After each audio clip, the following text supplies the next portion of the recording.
ప్రేమ దోషములన్నిటినీ కప్పును. సామెతలు 10వ అధ్యాయము 12వ వచనం. ప్రేమ కలిగి ఉండుటకు ప్రయాసపడుడి. కొరింథీయులకు రాసిన మొదటి పత్రిక 14వ అధ్యాయము 1వ వచనము. నీ బాధలను దేవుడికి మాత్రమే వినిపించు. కొంతకాలం క్రింద ఒక భక్తురాలి వ్యక్తిగత అనుభవాల్ని ఒక చోట చదివాను. అది నాలో చెరగని ముద్ర వేసింది. ఆమె ఇలా రాసింది: ఒక అర్ధరాత్రి నాకు నిద్ర పట్టలేదు. నాకన్నీ అన్యాయాలు జరుగుతున్నాయన్న భావం మనసంతా ఆవరించి కలవరపెట్టింది. అన్నిటినీ భరించే ప్రేమ నా హృదయాన్ని విడిచి వెళ్ళిపోయినట్టు అనిపించింది. దేవుని ఆజ్ఞలకి విధేయత చూపగలిగే శక్తి కోసం ఆయనకి మొరపెట్టాను. ప్రేమ అన్నిటినీ కప్పుతుంది. వెంటనే దేవుని ఆత్మ నాలో పనిచేయడం ప్రారంభించాడు. చేదు అనుభవాలను మర్చిపోగలిగే శక్తి నాలోకి ప్రవహించసాగింది. మనస్సులో ఒక గుంట త్రవ్వాను.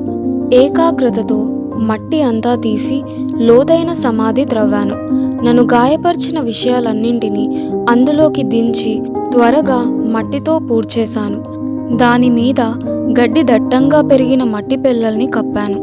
గులాబీలను ఆ గడ్డి మీద వెదజల్లి అక్కడి నుంచి వచ్చేశాను. విశ్రాంతికరమైన తీయని నిద్ర పట్టింది. భరించరాని బాధ పెడుతున్న గాయాలు కనీసం మచ్చ అయినా కనిపించకుండా మాయమైనాయి.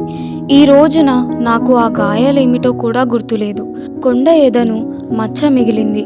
కొండ చర్య గాలివానకి జారిపడి చెట్టు చేమ పెరగవు కొండపైని పచ్చదనంలో కొట్టొచ్చినట్టు కనిపించే మచ్చ. ఏళ్ళు గడిచినాయి. మచ్చ కూడా ముస్తాబైంది. గడ్డి దుబ్బులు నాచు ఏపుగా పెరిగింది. రెట్టింపైంది దాని సింగారం మచ్చ పడక ముందు కంటే. ఓ బేల హృదయమా, ఓ గాయముంది. జీవన మాధుర్యమంతా చేజారిపోయింది.